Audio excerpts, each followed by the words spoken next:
Hello, hello, and welcome back to Retrieving Sanity with your host, Keegan.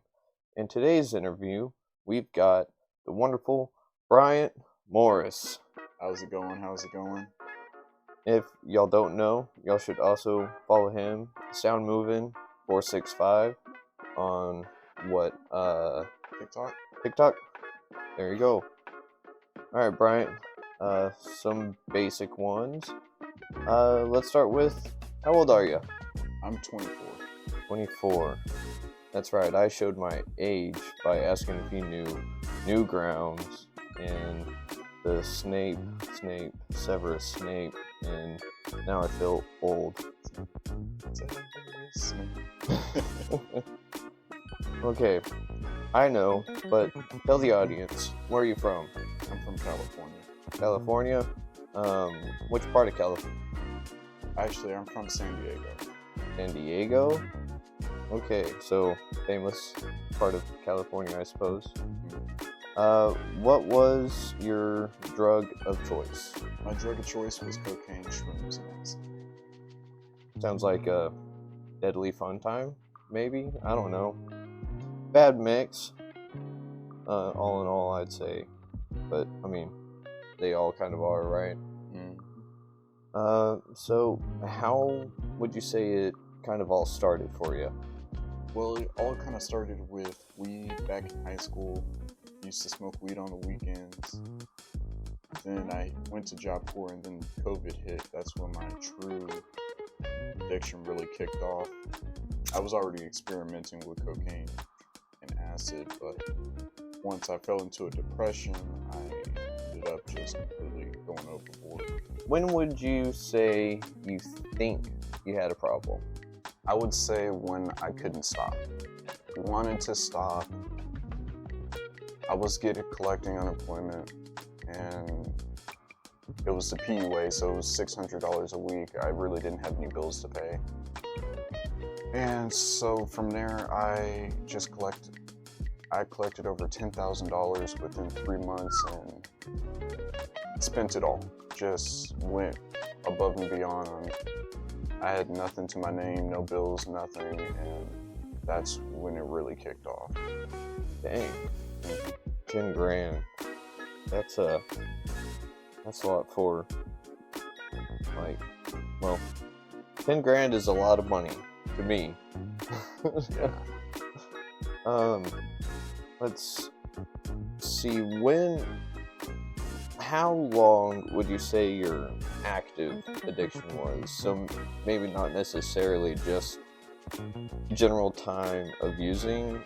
How long would you say you knew you had a problem or thought you might and then kept going? Because I know for me, I realized I was an alcoholic, and then I'd always heard the whole, well, if you need help, you got to get it, but first you have to admit you have a problem. Right. So I admitted to myself that I had a problem, and I still didn't do anything about it. And so for me, it was several years after admitting to myself there was something. What would you say that was like in your shoes? I would say that I actually had a problem back in high school. Okay. Everybody else wanted to stop, or I wanted to keep going, but it was different for me. I did what everybody else did, so as they stopped on the weekends, I wanted to keep going for some odd reason. I started with weed and just wanted to keep going, and from there it really took off. And I stuck with weed back when I moved back to Cali and Vegas and took shrooms. I used to live in Vegas too. In Vegas, I didn't want to stop. I just didn't. Okay. Well, I'm glad that you're here in the Oxford house with me and you're on your path of recovery. So how would you say that you got clean/sober? So how I got clean/sober, I was living in an Airbnb I had just taken fentanyl. Oof. Yeah, I had bought some pills, didn't even ask what they were, just took them. Mm. And I had just taken fentanyl. I basically wanted to die. Went to a mental hospital. And after that, I got recommended Maya. And I said, no, I'm not cutting my hair. I had dreadlocks. I didn't want to cut my hair. And for those that don't know, Maya is a military Christian-based rehab. It is rough. It is rough, and it's a 9-month program, and I didn't want to go, but then I was like, you know what, I can't do it. Hopping from Airbnb to Airbnb, I was doing the same thing that I was always doing, and racking up debt. I was taking bars, couldn't function, so I was like, you know what, I might as well just go. So then I ended up going to Maya, and that's when it started. It's good to hear. I did hear you say a key word that I've heard before, and I've heard it applied to me, and at the same time I agree and yet also disagree for various reasons.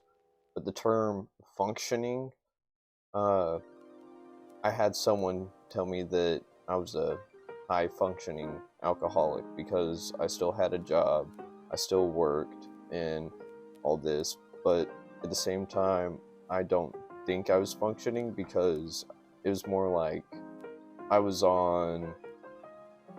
like programmed. So I was just doing the get up, go to work and drink and then go to sleep and then repeat. I wasn't living, if you will. Right. Would you say there is a functioning addict, or do you think it goes deeper than just like skin level? I think honestly it goes deeper than skin level because addicts are an interesting topic. Addicts, although some might be able to function better than others, like me, I wasn't able to function. I couldn't really do anything. Some are better functioning than others. I was told that there is no such thing as a functioning addict. But what I believe is that some are better functioning than others, but still the problem persists that makes it where my life is unmanageable. That's fair. I like that answer. Yeah, I have to agree with you that addicts are interesting. I think we're like almost actually a step ahead of the evolution, and that may be our biggest downfall too, is because there's something that's missing and we can't figure out what. So, I mean, it's a struggle, and that brings me to the next question.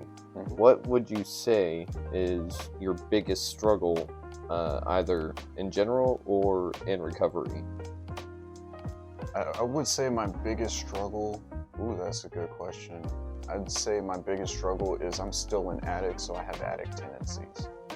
So it's hard for me to watch out for my addict tendencies and watch out for certain things that my addict, like, just because I'm clean and sober doesn't mean that it stops there. So I have addict tendencies that will still persist, and it's hard to watch out for those. So those are the true struggles that I face as being an addict. That's fair. I like that answer. I don't think we really actually get away from who we are. We just learn how to be better us. Would you say, if you're comfortable sharing one, or if one comes to mind, and if not, that's totally fine, but would you say there's a story that you absolutely like cringe at that happened during your addiction? Or is there, on the flip side, is there one that actually had a good lesson behind it? I actually have two, if that's okay. Yeah. The first one, I took bars, I blacked out, I pissed myself, I would try to go to the bathroom, didn't make it, laid in the bed, woke up, had loans. That was the first one. But the second one, I had taken some acid for the first time, was going down to the beach in Imperial Beach down in California, and I blacked out. Oh shit. And my legs locked. Ooh. And I just face planted. I really did. I just hit the floor, bit my tongue, almost bit it off basically, and from there, I continued to take it. The next 2 days, I just ended up taking more. Oh shit. And I never asked. I never knew why. Like, I was like, most people would have been like, I'm not doing that again, or being in that situation, waking up in a hospital bed, getting MRI on you, all that, your tongue bit, your face planted. Bus driver drives off because he doesn't want to deal with it, which he got reprimanded 3 months for it. So all of the signs were telling me to stop. And all I could think about is, when is the next time that I can do it again? Damn. So you weren't even on the beach whenever you face planted. Oh. I wanted to go to the beach so bad. I was on acid. It was my first time. I was tripping. That shit was like 400 UGs. And I wanted to go bad. I really wanted to go down to the beach, just chill out, do beach things, just chill out, listen to the ocean.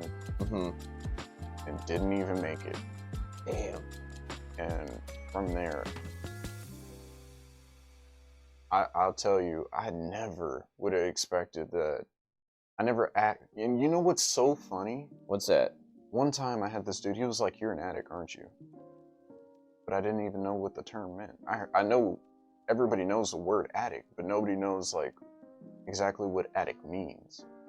There's kind of a negative stigma, in my opinion, about it, which is kind of like the whole addict nowadays is like being a leper in the biblical days. Like, yes, you got leprosy, or you're a leper, and then stay the hell away from me. I don't want anything to do with you. And then you had people back then that would sit there and administer help, and that's who those people had to go to. And I've kind of seen it happen throughout my life, is that someone deems themselves an addict, and people either sit there and go, well, stay away from me and my family, my things, all of it. And then other people have actually welcomed them in, but mostly if they're doing something about it, because I think that shows like the type of character, if you will. But yeah, this negative stigma is something that I want to change, and I know it's not going to happen like overnight, or maybe even my lifetime. And you know what? That's okay. But I want other people to know that, you know, we're people too. Yeah. Well, I appreciate that story, man. Damn. Yeah. Shit. All I wanted to do was go to the beach. That's all I wanted to do. Man, I think my camera likes your story a little too much too. It's just, anyways, let's see. So what keeps you going when things get tough, either in life in general, or like what do you do when you're recovering, if anything, in particular for those really tough times? So at Minute Nehemiah, they taught us a lot of key things that you pick up along the way, such as tools that I never got to use before. I never knew about the allergy and the obsession. So using those tools, now knowing, those are the things that keep me going during times where it's like, man, I just had a really fucked up dream. Or man, I had a really fucked up day. And what I used to do to handle those things and what I used to do now They're two completely different things because I have tools now. I didn't have the community that I have now. Like Men and Nehemiah, going down there, Lieutenant Kelly, always somebody to talk to, my sponsor, you know, for the step work. And I like the point that you brought up beforehand. I have a void, and I'm always trying to fill that void. Yeah. And that void is what drives that moving addict mind. I'd have to agree. And you think that that void gets filled, or, well, I mean, it would have to kind of get filled, otherwise we'd go backwards, right? I think about it like a hole in the ground with water rushing through it. Ooh, that's a good one. Because the water will fill the void, but it chips away at the edges of the void, making the void bigger. No matter how much I want to fill that void, it's always chipping away at the sides, and it's always getting bigger. That's what my attic is. That's a good one. I like that a lot. I've always kind of thought of a hole, kind of like you're digging, and just because you're digging doesn't mean you're throwing the dirt out. You may just be throwing it up and it's landing back on you. So, anyways, what are your short and or long-term goals, if you feel comfortable sharing any? Yeah, my short-term goals is just to train my mind to, how do I put this? To train my mind into a different way of thinking. And I guess I could say that's a long-term goal too, because my mindset tells me one thing, but then all the other things tell me it differently. So I would like to have where my mind actually, I want my mind, I'm not trying to control my mind, but what I'm trying to do is redirect it into a healthier way of living. Just as people go about their day, about how they eat food, go to the gym, I feel like a mental aspect of that would be really helpful, long-term and short. I like that. So kind of, I've heard it put as living intentionally. I like that term a lot. That was from Andre. I don't know if he came up with that or not. Either way, I love that. And then, so aside from being like Mr. Miyagi, any long-term goals, like the ones, like I know you got something going with your TikTok. Is that a long-term goal? Yeah, my long-term goal is to try new things. I'm very a stagnant person, so I really don't get out there. I gotta keep myself busy. So I gotta figure out things that I gotta do. I'm always I gotta be on the move. I gotta do something. So being a stagnant person, if I stay in that stagnant, it breeds mosquitoes. That's stagnant fair. water breeds mosquitoes. So I always have to be doing something. I've always been like that. Even when I was young, I was building electric skateboards and building PVC bows from the YouTuber like Backyard Boyer, and just all different electric. Like I'm very movable, but I need to keep moving. I cannot stay stagnant. Yeah, keeping that momentum going is really, really important, because it's a bitch to get that boulder rolling again. Me, I've kind of equated it. Sometimes it's like you're going downhill with the boulder, and like that's more of a manic phase for me, is that I'm in such a good mood. Everything is just going great, and I'm just super full of energy and just like, yes, I got it. And then whenever the depression stage hits, it's like I'm trying to push it uphill, and if I sit for too long, that boulder starts coming back. But anyways, what is one good thing that came out of your addiction? I got money in my pocket. Hell yeah. I mean, all my money would have went to drugs. Yeah. My veins were green. Ugh. Yeah, I was unhealthy. I was forgetting things, like unhealthily forgetting things. It wasn't like, oh, I forgot my keys today, or I forgot my hat. No, it's like I got a loan and I don't even know where it came from, but they're calling me about this loan. Well, I can pay my phone bill, you know?